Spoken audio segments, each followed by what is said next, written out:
passionate instigator and dynamic problem solver, Dr. Kevin Ross Emery, the host of the Dr. Kevin Radio Show, will be taking you outside the box, behind the curtain, and identifying the load of BS we are fed every day. And now, Dr. Kevin.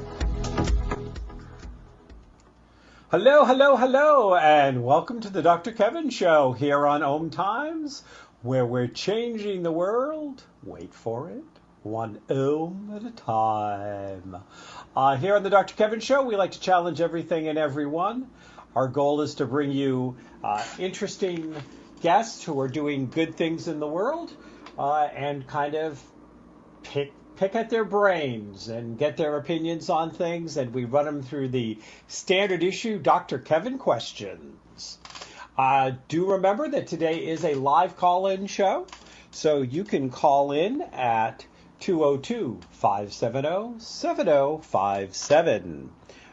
You can also go to facebook.com/mydrkevin, and there you can see pinned to the top some information about today's guest, and that you will be able to connect up with him, go see what he's doing, and again, ask questions about him. As we always start every show, we start it with what I like to call is my hot topic. My hot topic might be something that, makes me feel warm and fuzzy in the cockles of my heart, or it might be something that gets me hot under the collar. Then my guest comes in, and then we put him through the Dr. Kevin questions. Today's guest, who I will be introducing more thoroughly in a few minutes, he is somebody that he is the last of the charismatic Three Stooges, is how I'm going to refer to him in this moment.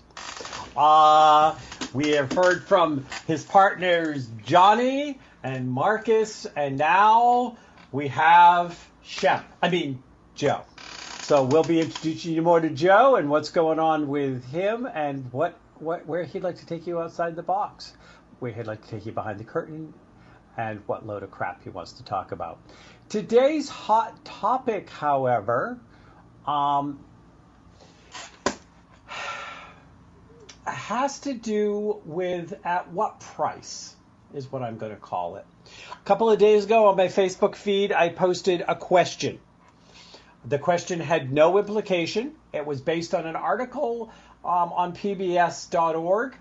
I still find that the PBS and the NPRs and are still tend to do a pretty fair and balanced as things go. I don't think that they're being controlled by the right or the left, so to speak, which the majority of public media today is cashing a check from either the right or the left, and therefore do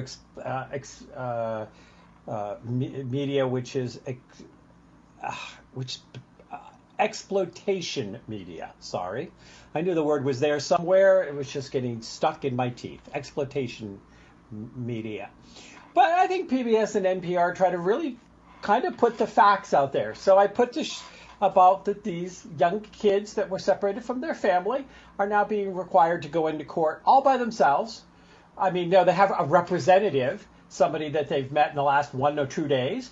2, 3, 4-year-olds going into a courtroom, have no idea where their parents are, ripped from their home life, ripped from their family, ripped from the country of origin, completely traumatized. And many experts have said that this will be a trauma that will shape and define their lives. And I don't think that that's really a rocket science kind of prediction. To basically justify why they should be in the U.S. I put it out there and I said, how would you feel if it was your child or grandchild?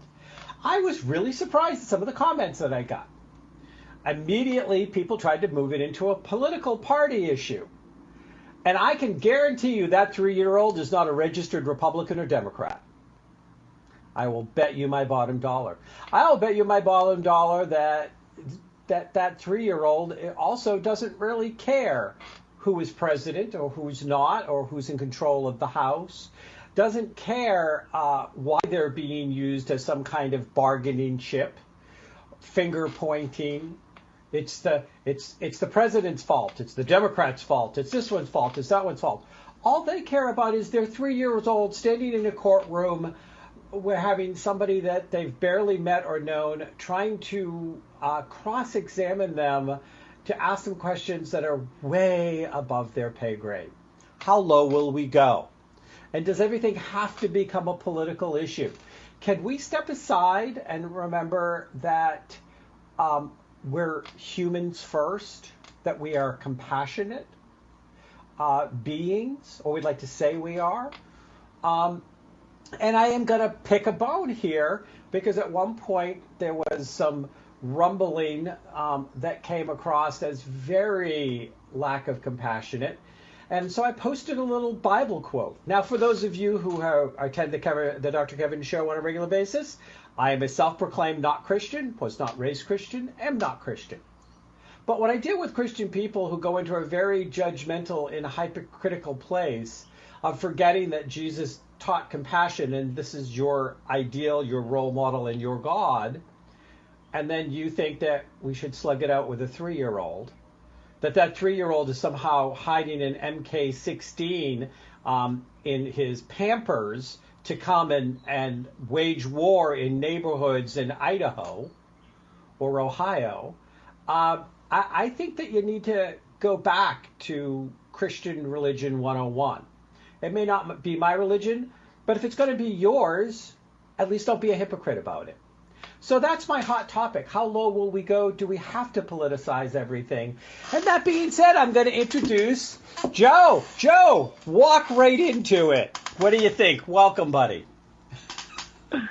Thank you. I believe you are correct. I don't think we need to politicize it.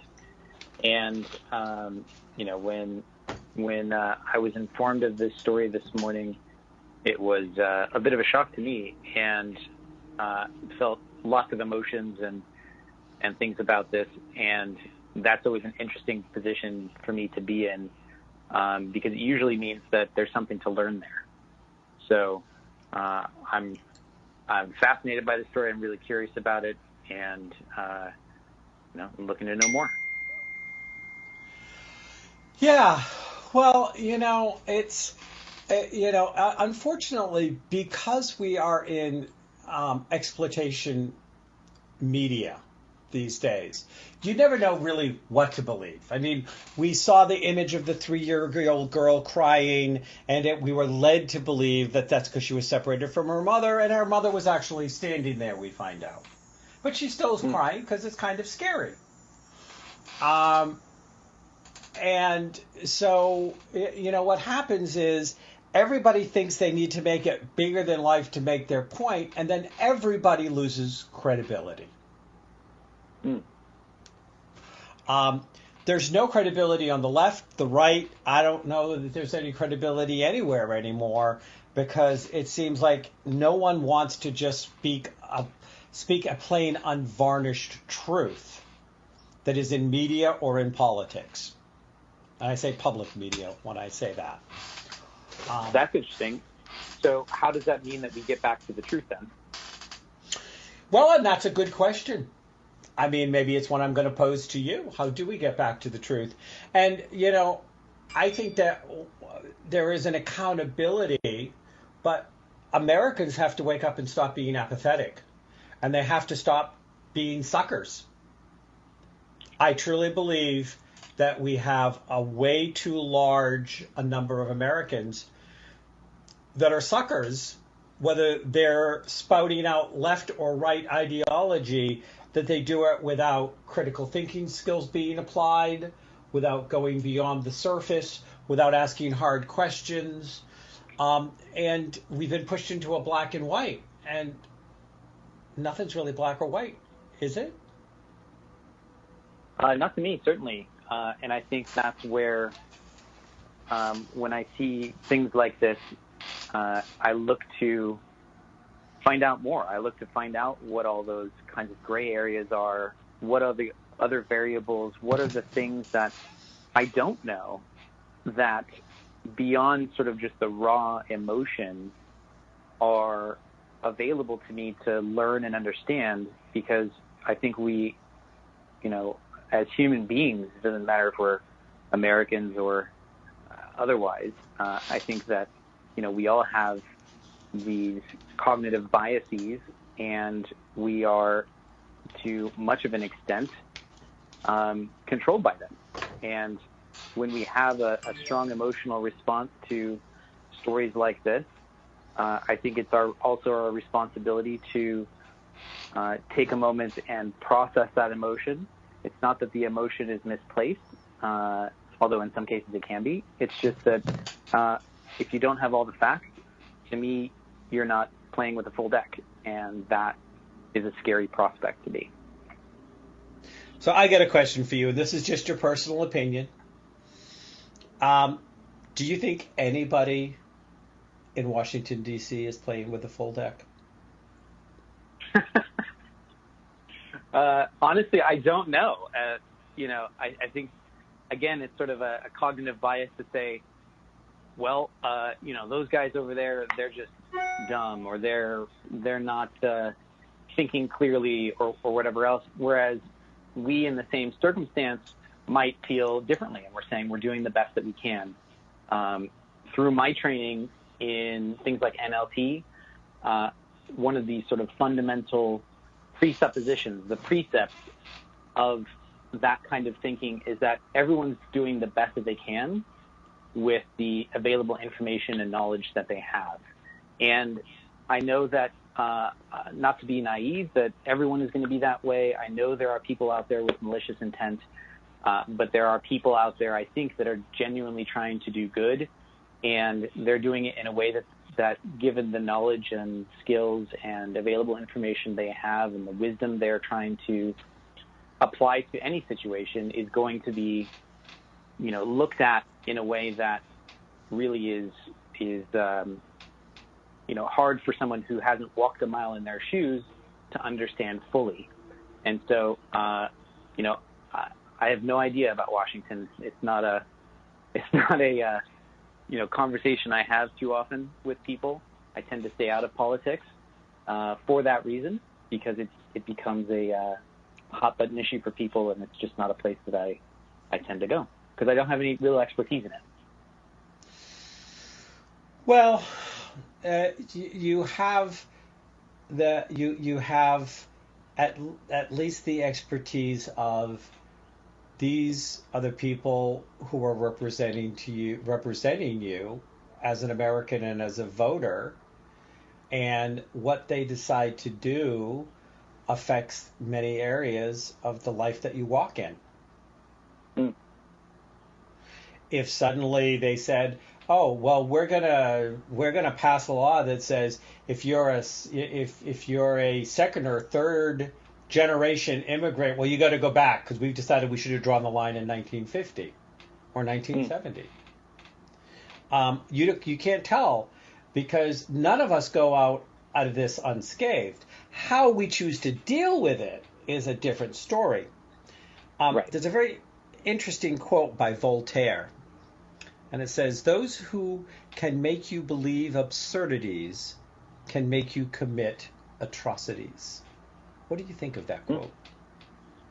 That is a good quote. And I think, again, the antidote to that absurdity and eventual, corruption of the soul is curiosity, and finding out in, an adult and reasoned way what is really going on. I remember, I can't remember the name of sort of the effect of this right now, but fake news sort of has been around for a very long time. I remember when I was younger, I had a newspaper article written about me, and was shocked at what the reporter got out of our interview.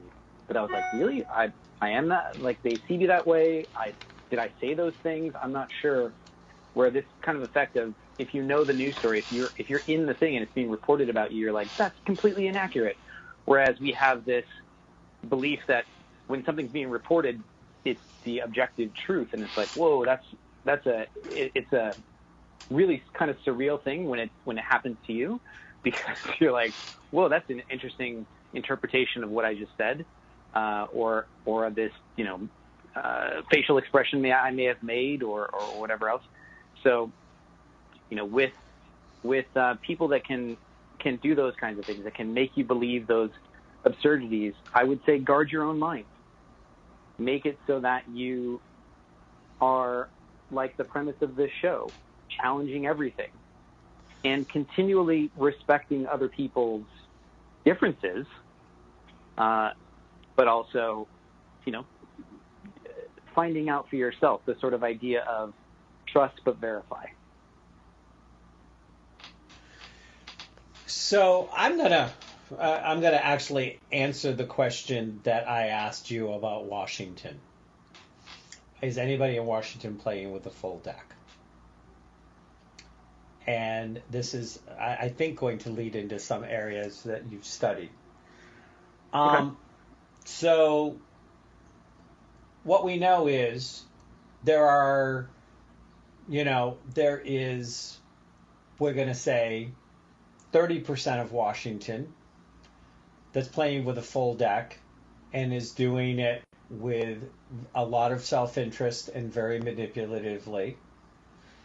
A third of Washington is not playing with a full deck but doesn't know the difference.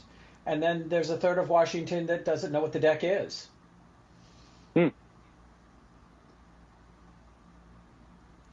The question is to find the difference between the intentional and the ignorant.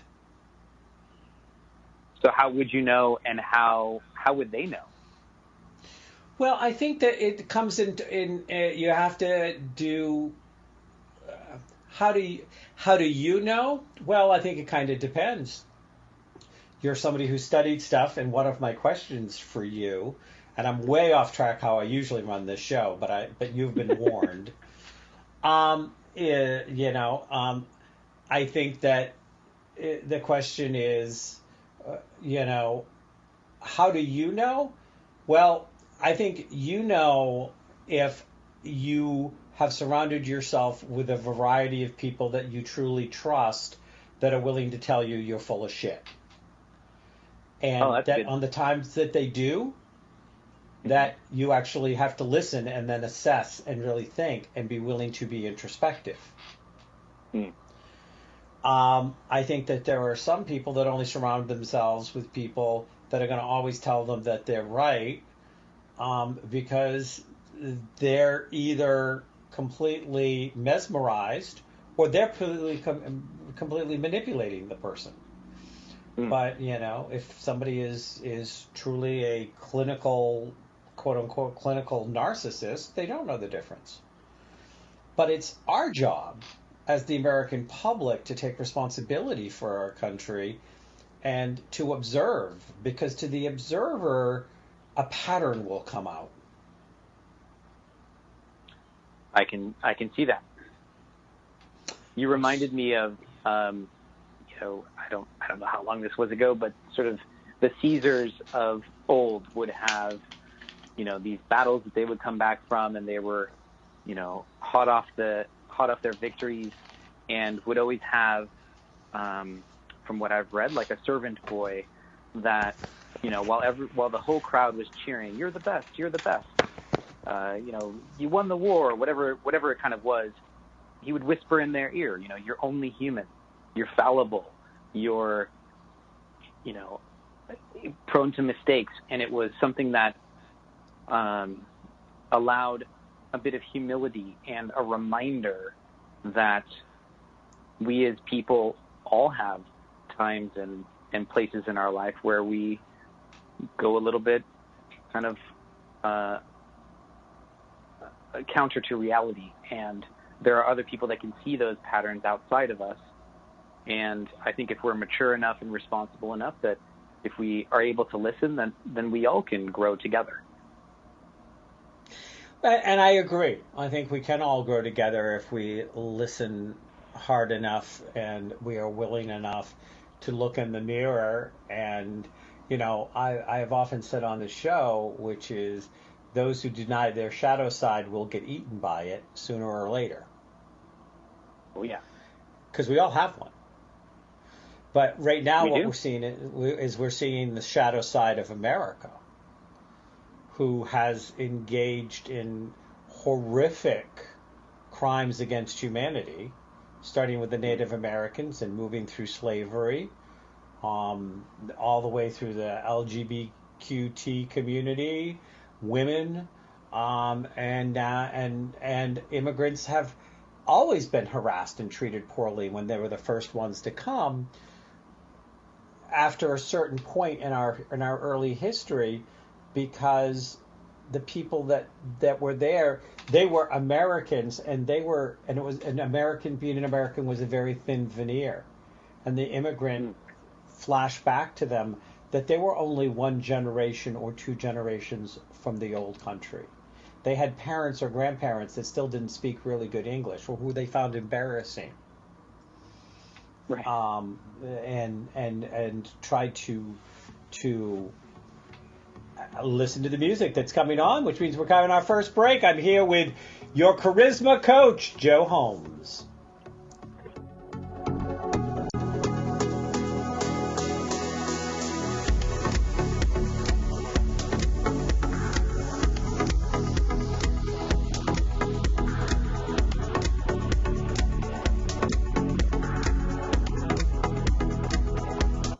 Conscious media for conscious minds. OMTimes. Have you ever wondered how to change your love paradigm? The secret key is finding a love partnership, not just a regular connection. How do you find these? Through conscious relationships. Ascending Hearts Dating is a dating site for people like you that believes in second chances and a different type of spiritual connection. Try Ascending Hearts for free today at ascendinghearts.com and change your love paradigm. Ascending Hearts, the premier dating community for the spiritually awake. Tune in to The Practical Intuitive, Mind, Body, Spirit for the Real World with me, host Robin Fritz, Mondays at 2 p.m. Pacific, 5 Eastern. I'll cover personal and business intuition, animal communication, mediumship, space clearing, past life regression, shamanic insights, energy healing, soul choice, and more, all to help you tap your own intuitive and healing skills. No ifs, ands, or buts. Mother, Mother Ocean. Hi, I'm Jimmy Buffett. West Indian manatees are one of the most unique animals on Earth, and we're still finding out so many new things about them. But manatees are endangered, and many of them are killed or injured each year because of watercraft collisions or other human activities.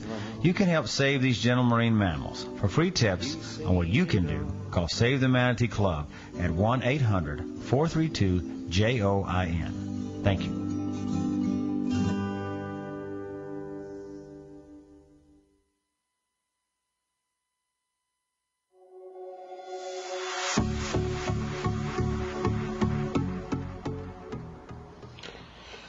Hello, hello, hello, and welcome back to the Dr. Kevin Show here on OMTimes. Today's guest, Joe Holmes, is the third of the three charisma coaches that we have been over the last 3 months had on the show to talk about a number of different anything that just crosses my fancy.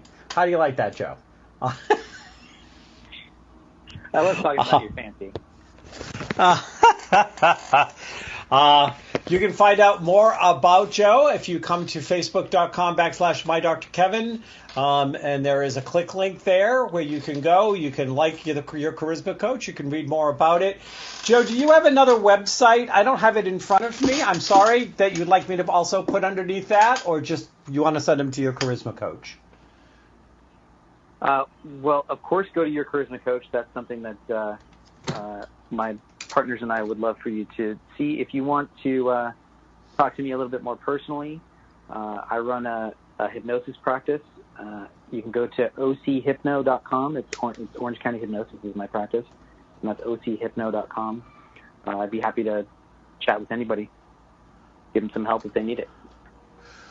So, I'm going to say, so, www.ochypno, yep, and there we go. And we now have you also on the line, so they can find you there as well as on your Charisma Coach. So, we were talking about how do you know or how do they know who's got a clue and who's clueless. Where do you think that the current condition of this country is? And, and there is no 100%. That's why you may have thought when I said I'm going to answer my question about Washington, I was going to say they were all playing with nobody was playing with a full deck, but that's never true. I'm not going to do all and nevers and all of them like this. I'm not sure if I'm playing with a full deck either. So, Well, I think that my deck has. I think my deck is a tarot deck, and I think it's got a lot more major arcana than minor arcana. But, that could just be my self-delusional fantasies. But if somebody wants to play with my tarot deck, then that's because they like my fantasies. So, hey, what the hell? Sounds good to me. Yeah.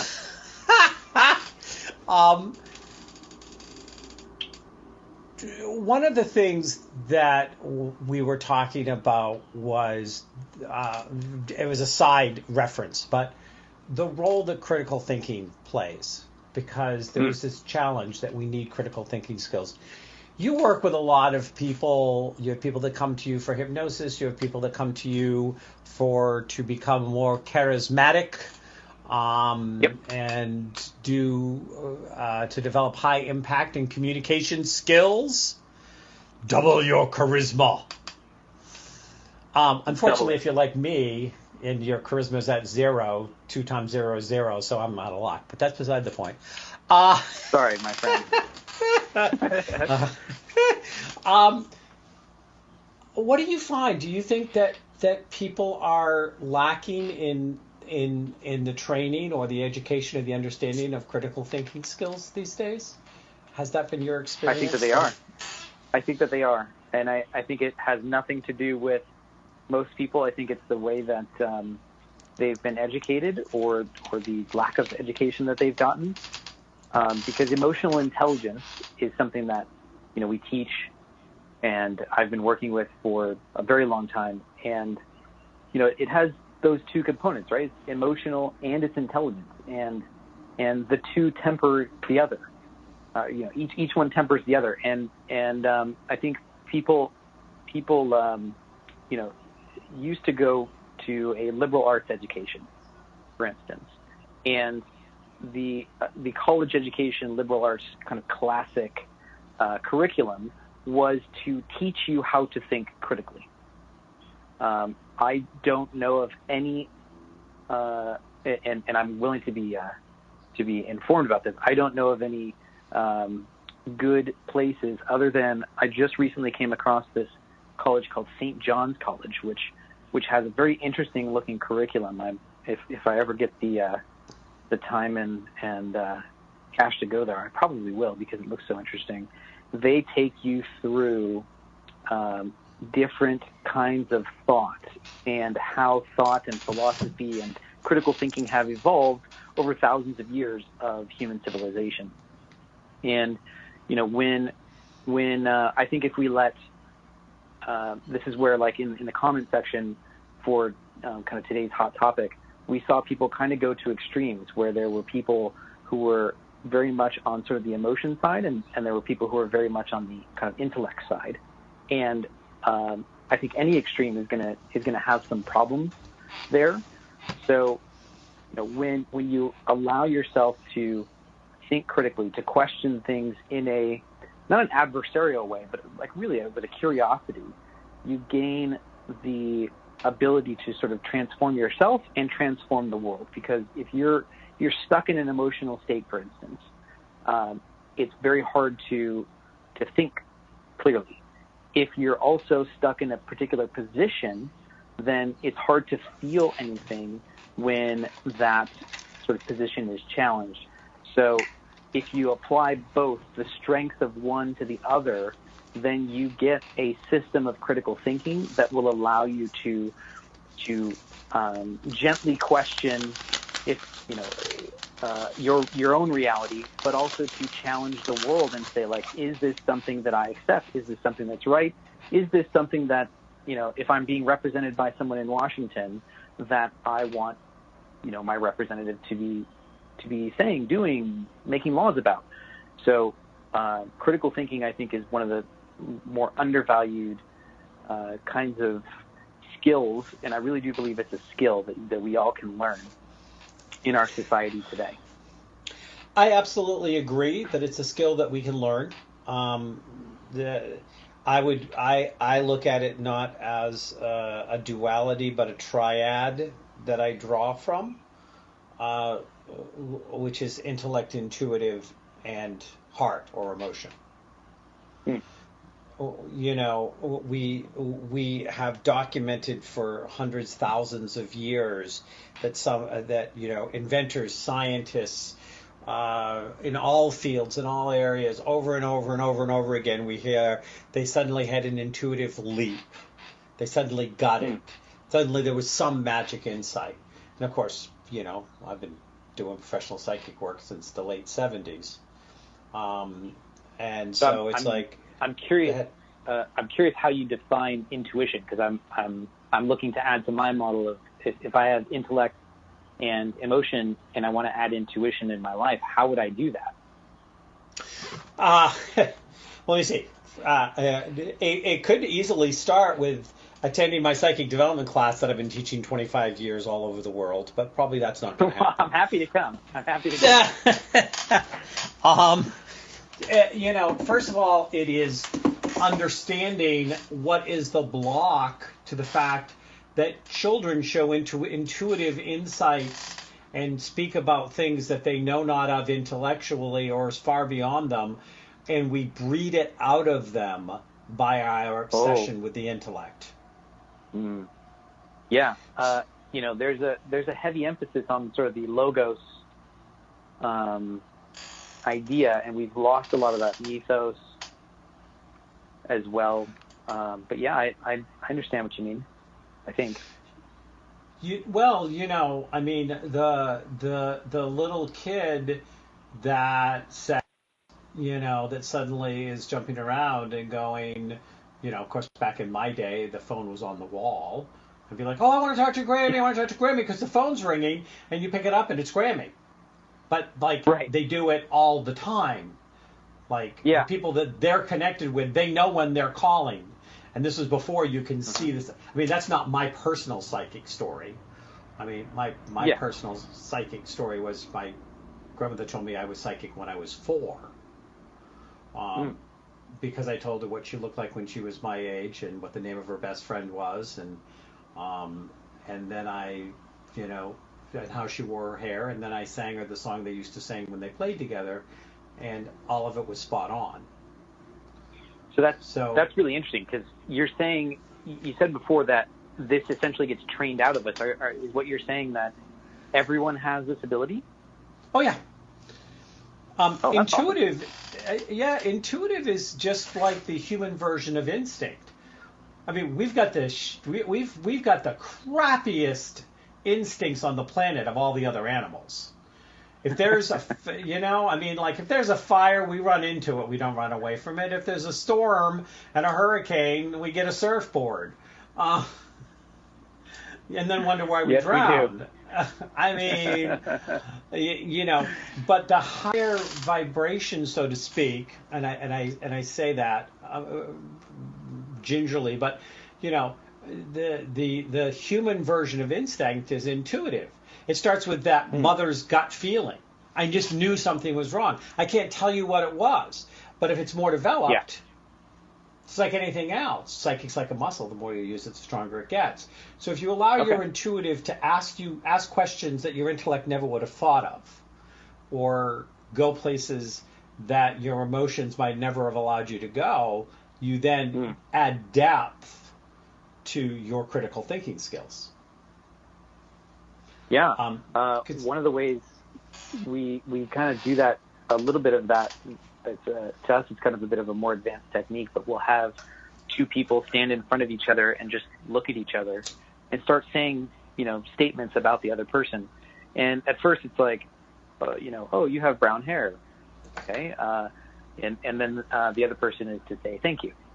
Then the other person goes, they say, oh, you look like you're about 5'8". They go, thank you. Eventually, though, it starts to get into this very interesting territory where people will say stuff about the other person that you're like, how would you have possibly known that?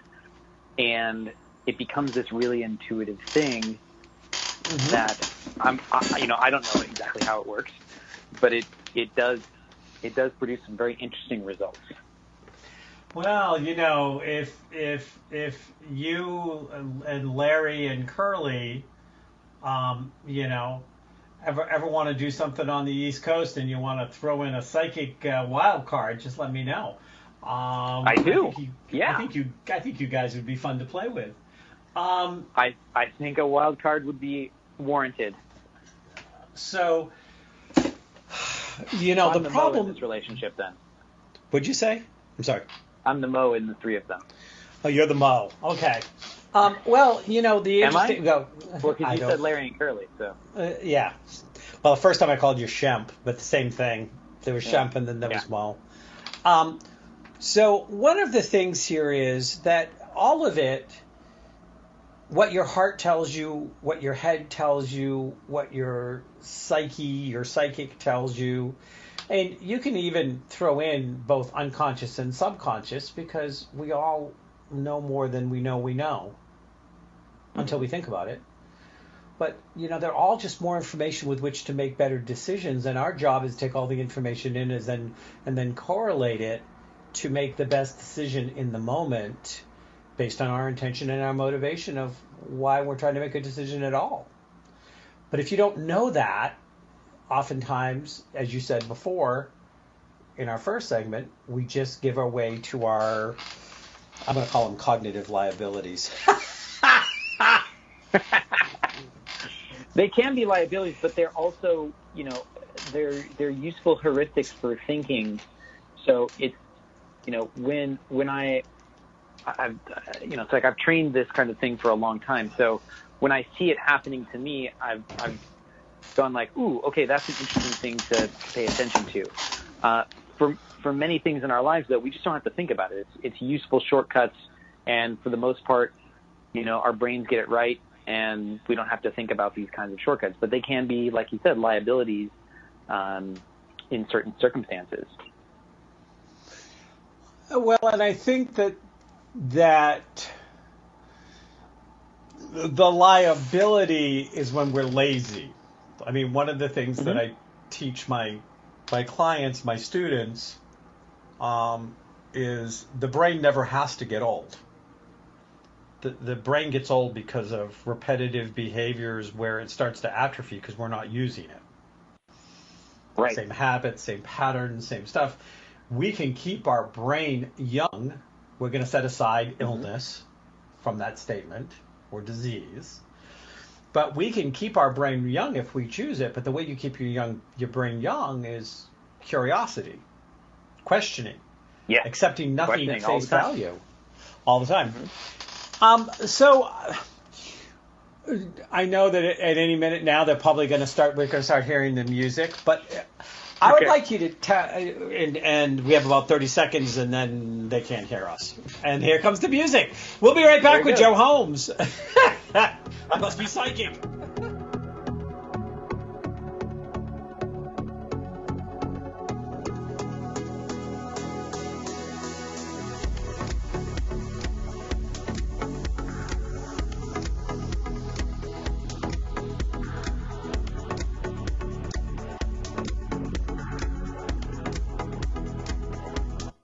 The Real Conscious Connection.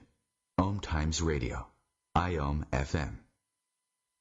The number one reason girls drop out of school in sub-Saharan Africa is lack of access to feminine hygiene products. The Pads for Schoolgirls Project, an outreach of Humanity Healing International, is changing this paradigm by setting up sewing programs at schools, teaching girls a vocational skill, while producing the reusable pads that help keep them attending classes. The girls pay it forward by making and giving pad kits to other girls in need. To learn more, visit humanityhealing.org. Humanity Healing is where your heart is. Hi, Kelly Fox, host and astrologer of The Astrology Show. Each week, I'll give you access to the current transits, which are a valuable tool that provide astrological information to help unlock the potential each of us has. Understanding the stars can help steer us in the right direction to make better informed choices. So if you're wondering what's going to happen in your week ahead, be sure to tune in to The Astrology Show for guidance. Mondays at 9 p.m. Eastern Time. This is why you work so hard to pay the mortgage. Because home is more than four walls and a roof. It's that porch swing on a summer evening. It's everybody over for Sunday dinner. And your family sleeping in their own beds at night. Making Home Affordable is a free government resource that can make paying the mortgage easier. Call 888-995-HOPE or visit makinghomeaffordable.gov. Good night, Mama. This is why. Brought to you by the U.S. Treasury, HUD, and the Ad Council.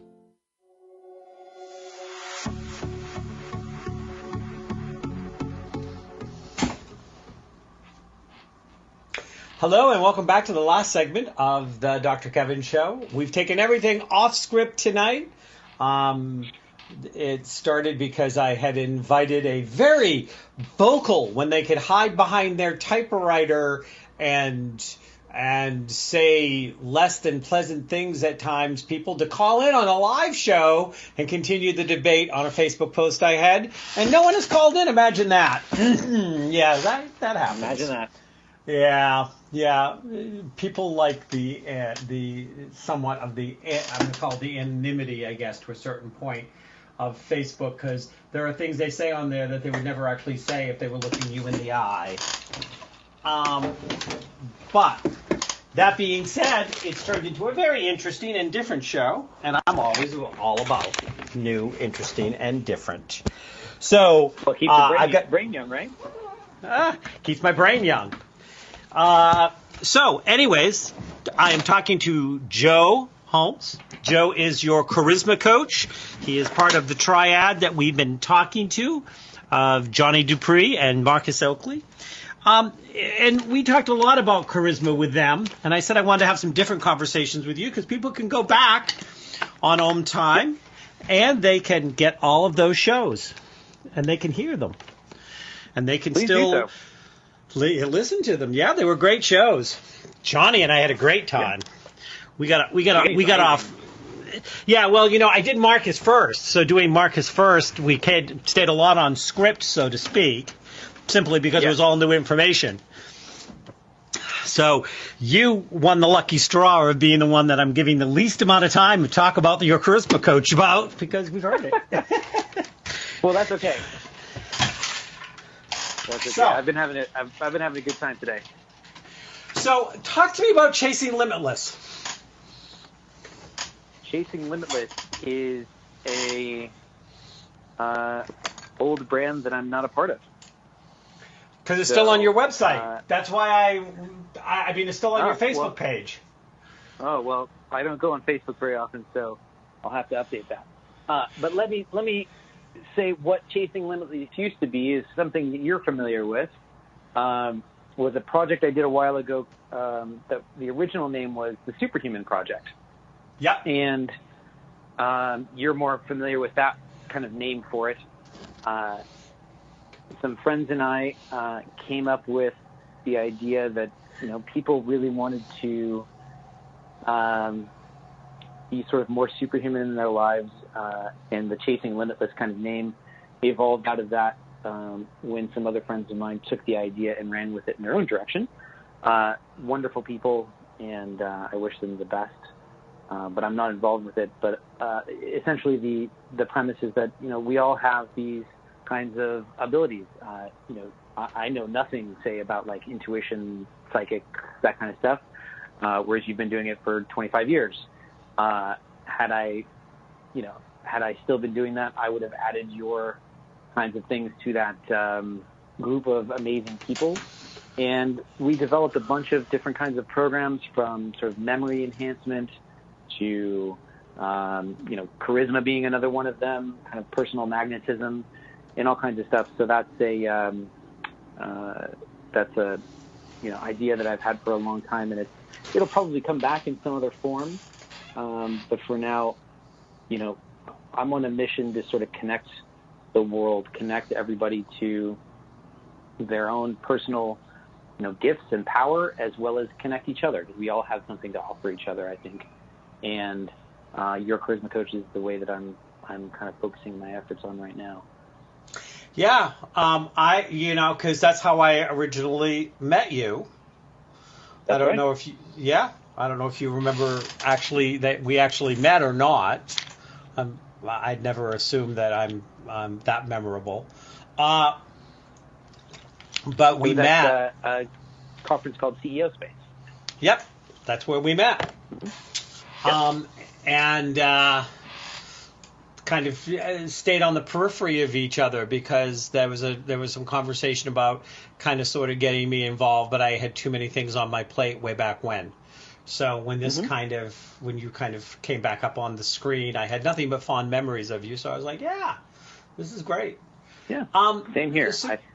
I remember meeting you and finding you to be one of the most engaging people I had ever met, and went, I need to keep this guy in my life, whether or not, in a professional capacity, given that that's what that sort of conference is for, but just as a friend. And, I'm happy to be reconnected with you again. Well, then we'll have to work on the friend side of it a little bit more, because that's still kind of hanging out there. But I'm happy to do that because, again, I remember you fondly as well.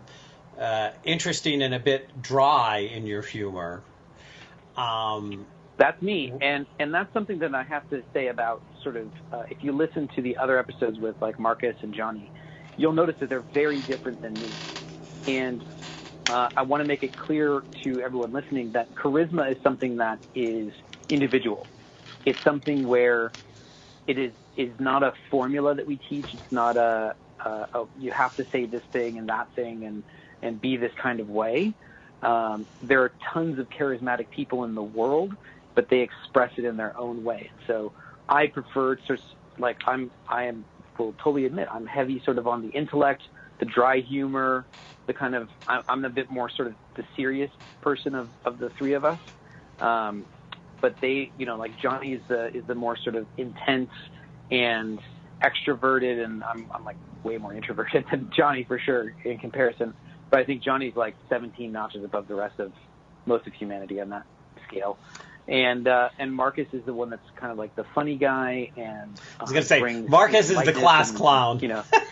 Yeah, right? And so it works for everyone. And our mix works for us, of course, as partners, but it also is something where, we tell people, like, you don't have to be one way or the other. You'll learn some skills, you'll learn some things to do, but you get to express it in your own preferred way. And that to me it's like part of charisma is being really authentic with yourself. And that other people find that obviously very engaging. And so we tell people, you don't have to look a certain way, you don't have to be a certain way. Be you. Well, and you took the words right out of my mouth, because I think that which is most attractive and can be most charismatic is authenticity and a sense of self-comfortableness. When you are comfortable, like we said before when I talked about the shadow side, when you're comfortable with, I got a shadow side. Yeah, yep. I mean, just before this radio show started, I'm closing on a house tomorrow. And I have spent all afternoon putting out fires from incompetent people. Hopefully not real to make sure it happened. No, but just fires from people that just didn't do their job, or now are asking for things they should have asked for weeks ago, and expect that my life is going to drop everything and do that. And they'd already postponed it a couple of times, and I'm like, this is not happening. But being comfortable that force of nature that Johnny and I share in personality traits, because I'm more like Johnny than Marcus or you. Absolutely. You guys are both a force of nature. But you each have your own kind of different force that you apply in the world. Yeah, we're different kinds of weather storms. Right. But the storm is coming no matter what. So Yep. It's always interesting to watch people like that are you guys are really great examples of like just unstoppable, and it's always interesting to observe that kind of thing. Just before I went on air, I texted a friend of mine and I said, though I walk through the valley of death, I shall not fear, because I'm the meanest son of a bitch in the valley. I said, Yeah.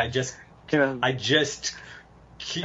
just read roughshod over a whole bunch of people that weren't getting their job done in time, and that closing is now happening.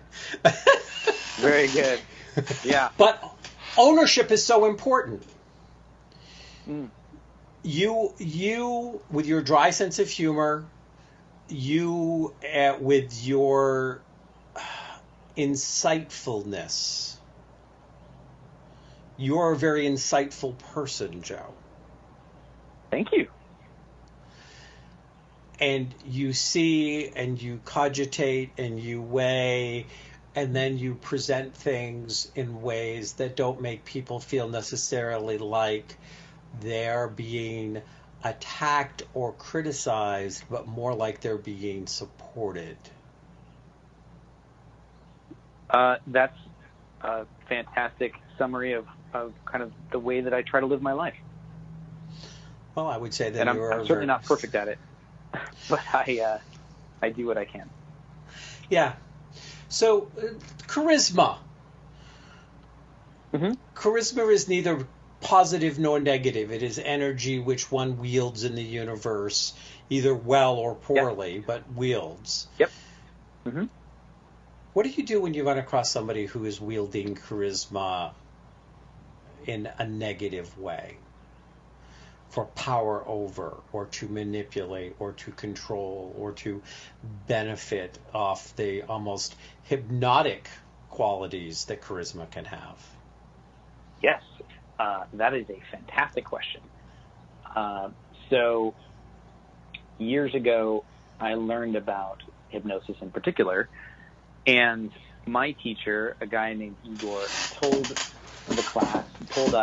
that hypnosis in particular is like a magnifier of your personality, of the kind of interactions that you have with people. We've all had that kind of interaction where if someone is kind of creepy or weird or whatever, you get kind of like a bad vibe from them. You're like, I don't know what it is. Again, kind of that intuition where you're like, I don't know what it is. It's just sort of weird. Or we've had that on the opposite end, that person that like you meet them and you're like, this is now my new best friend for life. Hypnosis, charisma, especially when you start to get these kinds of skills down to sort of a mastery level, you amplify and magnify your own core personality. And when I see people who are charismatic in their own way, utilizing it with the intention that seems a bit negative is, number one, I get really curious. Like, I try to make sure that I haven't made some mistake. I haven't figured them wrong. And so I try to engage with that person.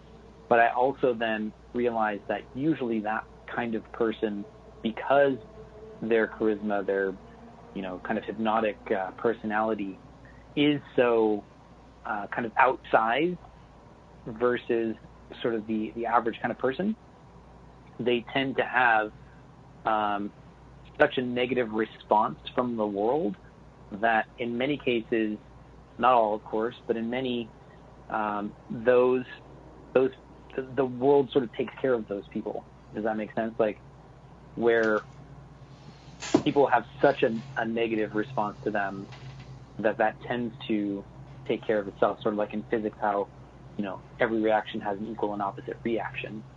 I let that be sort of the first level, and then if that's not kind of happening in the world, then I look to response and look to find out what that person's real intention is, because I've never found a person whose intention was negative. I will find that people's behavior is negative, but their intention, if you separate it out, it's the guy who seems to be like a serial dater that will drop a woman at the drop of a hat, for instance.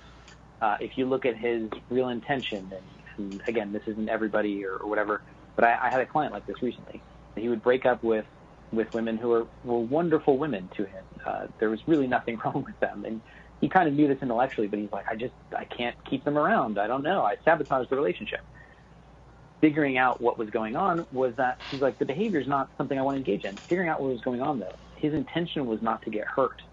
And so what he was doing was preemptively pushing them away so he wouldn't get hurt by them later. And the intention is good, to stay safe, not to be hurt. And so once we got down to that intention, once we realized that's what it was, he was able to then use his intellect, his intuition, his emotion, to start to change that behavior in a more positive direction. So when I see, again, those people who are kind of using charisma, that tool, like anything, you can either let the world take care of it or help them to discover what behavior would make their true intention manifest in the world in a positive way. And Joe, thank you so much for coming. You'll have to come back at some point. I've had a blast. Maybe I'll get all three of you on at the same time. Now, wouldn't that be fun? Yeah, Joe Holmes, your charisma coach. Take care. Everybody. Bye.